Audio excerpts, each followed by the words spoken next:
When I'm thinking about the relentless pursuit of resilience in my own life, well, of course, I've got to think about my own habits, my own personal habits, my own personal disciplines, mentally, physically, and spiritually. In other words, I got to focus on myself. And yet, I know that I also have to take into account my outward relationships. I must consider my friendships, in other words. Am I helping my circle move forward?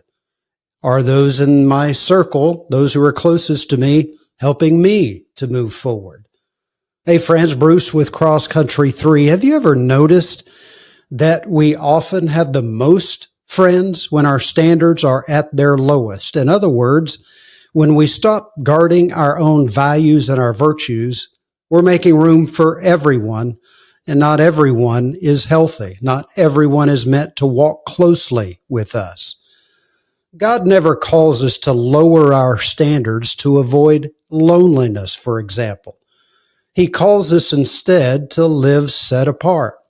Jesus himself had large crowds, but only a few walked in true friendship and discipleship with him. Not everyone who followed Jesus stayed with Jesus when times got tough, when his teachings became challenging. So remember this, raising your standards may shrink your circle, but it clarifies your calling. The right people, those who are aligned with God's purpose for your life, they're going to remain. And remember this, that God sometimes removes people not to punish you, but to protect what he's building in you. I'm thinking about that verse the Apostle Paul wrote to the early church.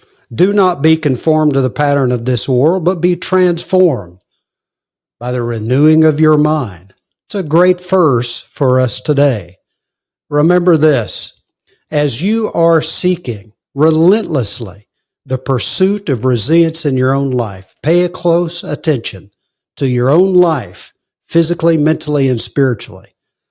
And that includes making sure that those friendships are friendships that are helping you to move forward.